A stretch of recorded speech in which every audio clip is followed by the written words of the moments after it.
Hello friends, જય શ્રી કૃષ્ણ. સ્વાગત છે તમારું માય કિચન ગુજરાતીમાં. આજે આપણે બનાવીશું ઘીના બિલકુલ ઉપયોગ કર્યા વગર ઇન્સ્ટન્ટ મીઠાઈ. આ મીઠાઈ બનાવવામાં આપણે દૂધ, મલાઈ કે પછી પનીરનો પણ ઉપયોગ નહીં કરીએ. આ મીઠાઈ આપણે પાણીના ઉપયોગથી જ બનાવીશું, છતાં પણ એકદમ સોફ્ટ અને મોઢામાં મૂકતા જ ઓગળી જાય એવી બનશે. આ મીઠાઈ આપણે ઘરમાં રહેલા સામાનમાંથી અને એકદમ ઓછા ખર્ચમાં તૈયાર કરીશું. તો ચલો ફટાફટ બનાવવાની શરૂઆત કરીએ. આ સ્વીટ બનાવવા માટે આપણે કોઈ પણ એક બાઉલ સેટ કરી લેવાનું છે. એ જ બાઉલના માપથી આપણે બધી જ વસ્તુ લેવાની છે. અહીંયા મેં એક બાઉલ પાણી લીધું છે. હા, આપણે આ પાણીમાં જ મીઠાઈ બનાવવાના છીએ, એટલે પહેલાં એક બાઉલ પાણી લેવાનું છે. આ નોર્મલ વોટર છે.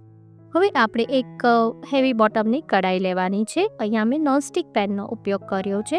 તમારી પાસે ના હોય તો તમે હેવી બોટમની કઢાઈ યુઝ કરી શકો છો. હવે એ કઢાઈની અંદર આપણે એક બાઉલ પાણી લઈ લેશે અને ત્યારબાદ એની અંદર અડધો બાઉલ આપણે ખાંડ ઉમેરવાની છે. ફ્રેન્ડ્સ, વિડીયોમાં છેલ્લે સુધી જોડાયેલા રહેજો, જેથી તમે ફર્સ્ટ ટાઈમ આ સ્વીટ બનાવશો તો પણ પરફેક્ટ જ બનશે. હવે આ રીતે ખાંડને આપણે આમાં ઓગાળવાની છે. હવે તમે આમાં સ્વીટ કેવું ખાઓ છો તે પ્રમાણે તમારે ખાંડનું માપ સેટ કરી લેવાનું. અત્યારે આ માપ પરફેક્ટ છે. જો પછી આ રીતે આપણે ખાંડને ઓગાળી લેવાની છે અને આને આપણે પૂરી સ્વીટ આપણે ફૂલ ફ્લેમ પર જ કરીશું. આ ફૂલ ફ્લેમ પર 10 જ મિનિટમાં તૈયાર થઈ જાય છે. બહુ ફાસ્ટ બની જાય છે. જો આ રીતે ખાંડ ઓગળી જાય પછી આપણે થોડું ચીકણું જેવું થઈ જાય એટલે ચેક કરી લેવાનું. આ રીતે ચમચીમાં લઈ અને આ રીતે જોઈ લેવાનું કે તેની ચીકાશ કેવી છે. જો આ ટાઈપ તમે આંગળીમાં કરીને કરશો ને એટલે ખ્યાલ આવશે. જો આ ટાઈપનું એકદમ ચીકણું થઈ જવું જોઈએ, પણ આમાં આપણે કોઈ તાર નથી કરવાના. આમાં ચાસણી લેવાની ઝંઝટ જ નથી. બસ જો આ રીતે ચીકણું થઈ જાય પછી આપણે એની અંદર જે બાઉલના માપથી આપણે પાણી લીધું છે અને બધી જે વસ્તુ લીધી છે એ જ બાઉલના માપથી આપણે એક બાઉલ ડેસિકેટેડ કોકોનટ લઈશું.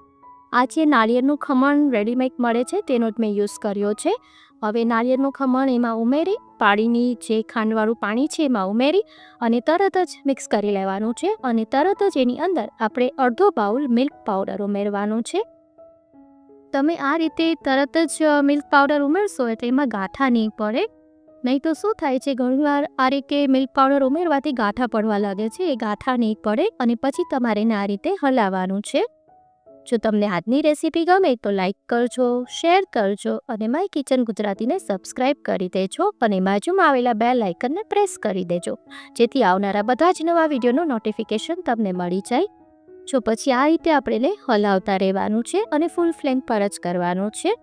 આ પહેલાં પણ મેં ઘણી સ્વીટની રેસીપી શેર કરી છે, તે તમે મારી ચેનલ પર જઈને જોઈ શકો છો. જો પછી આ રીતે આપણે બનાવતા જશું અને આ સ્વીટ એટલી ઇન્સ્ટન્ટ છે ને કે માત્ર 10 જ મિનિટમાં તૈયાર થઈ જાય છે. જો તમારે આ રીતે સ્વીટ બનાવી અને ગિફ્ટમાં કોઈને ગિફ્ટ કરવી હોય તો એ પણ બેસ્ટ ઓપ્શન છે. આ રીતે તમે બનાવી અને ગિફ્ટ કરી શકો છો. પછી જો આ રીતે આપણે એને હલાવતા જવાનું છે અને એને આ રીતે બાઇન્ડિંગ ફોર્મમાં આવવા લાગશે. જ્યારે આ ટાઈપ બાઇન્ડિંગ ફોર્મમાં આવવા લાગે ત્યાં સુધી જ આપણે એને હલાવીશું. જો આ ટાઈપનું ટેક્સચર થઈ જશે પછી આટલે સુધી થઈ જાય એટલે તમારે એની અંદર 1 ચમચી એલચી પાવડર ઉમેરવાનો છે, પણ એ ઓપ્શનલ છે. જો તમને એનો ટેસ્ટ ના ભાવતો હોય તો તમે સ્કીપ કરી શકો છો. હવે જો આ ટાઈપ એલચી પાવડર ઉમેરી અને પાછું આપણે એને મિક્સ કરવાનું છે. અને આમાં આપણે ક્યાં સુધી હલાવીશું તો કે જ્યાં સુધી એ એકદમ બાઇન્ડિંગ થઈ જશે અને ડોના ફોર્મમાં ના આવે ત્યાં સુધી આપણે એને હલાવવાનું છે. અને એ પેન છોડવા લાગશે અને એક લોફ જેવું બની જશે. જો આ ટાઈપ પેન છોડવા લાગશે ત્યાં સુધી આપણે એને કૂક કરવાનું છે. જો આ રીતે આટલું કૂક થઈ જાય ત્યાં સુધી આપણે એને કરીશું. જો તમે આ બધી ટિપ્સ ફોલો કરશો તો ફર્સ્ટ ટાઈમ બનાવતા હશો તો પણ પરફેક્ટ જ બનશે.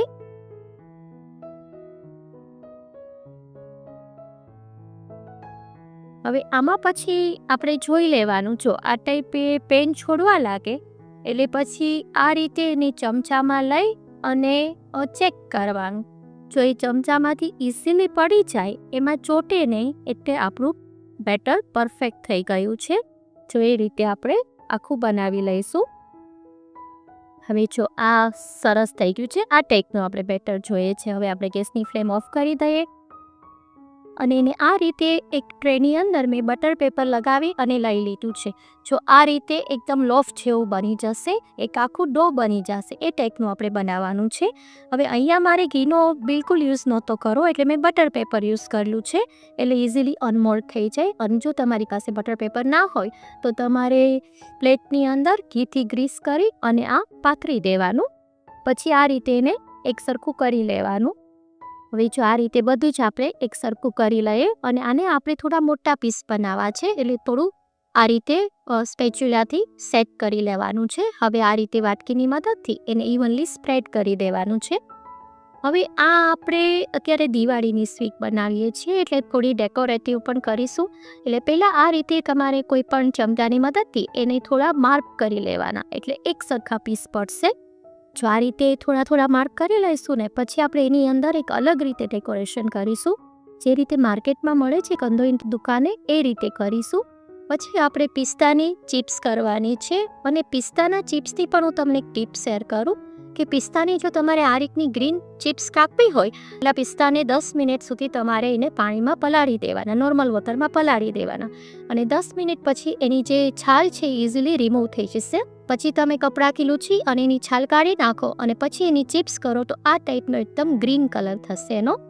અને પછી થોડી આપણે ડ્રાય રોઝ પેટલ્સ લેશું, એનો પણ આ રીતે થોડો ભૂક્કો જેવું કરી અને પિસ્તાની બાજુમાં આ રીતે ડેકોરેશન કરીશું. આ જે રીતે કંદોઈ રાખે છે એ ટાઈપની આપણે કરેલું છે. જો આ ટાઈપ આપણે બધી જ સરસ સેટ કરી દઈશું. હવે આપણે ચાકુની મદદથી આ રીતે થોડા ઊંડા સુધી એના નિશાન લગાવી દઈએ, એટલે પરફેક્ટ એ નીકળી શકે. જો આ રીતે કટ કરી અને એને આપણે રૂમ ટેમ્પરેચર પર 2 કલાક સુધી સેટ થવા દેવાનું છે. જો કેટલી મસ્ત દેખાય છે ને, જોતાં જ મોઢામાં પાણી આવી ગયું ને, એટલી ફાઇન બને છે અને એટલી ઇઝી ને ક્વિક છે આ રેસીપી. ફટાફટ તમે બનાવી શકો છો. જ્યારે પણ તમને રોજ સ્વીટ ખાવાનું મન થાય ત્યારે તરત જ બની જાય છે. જો 2 કલાક આપણે રૂમ ટેમ્પરેચર પર એને સેટ થવા દીધું, 2 કલાક પછી તમે એને આ રીતે અનમોલ્ડ કરશો તો તે ઇઝીલી અનમોલ્ડ થઈ જશે. જો જોયું ને, 10 જ મિનિટમાં બની જાય છે અને એટલી સોફ્ટ બને છે ને કે મોઢામાં મૂકતા જ ઓગળી જાય એવી એકદમ માઉથ મેલ્ટિંગ તૈયાર થાય છે. અને આનો દેખાવ પણ કલાકંદ મીઠાઈ જેવો જ આવે છે ને, ટેસ્ટમાં પણ એવી જ લાગશે. છે ને એકદમ ઇઝી. માત્ર 3 જ વસ્તુમાંથી માર્કેટમાં મળતી મોંઘી મીઠાઈ આપણે ઘરે, અને એ પણ એકદમ લો કોસ્ટમાં તૈયાર થઈ જાય છે. તો ચોક્કસ બનાવજો અને મને કમેન્ટ કરીને કહેજો કે આજની રેસીપી તમને કેવી લાગી. જો તમને મારી રેસીપી ગમતી હોય તો લાઈક કરજો, વધારેમાં વધારે શેર કરજો અને સબસ્ક્રાઈબ કરવાનું ના ભૂલશો. ફરી મળીશું એક નવી જ રેસીપી સાથે. Till then bye by.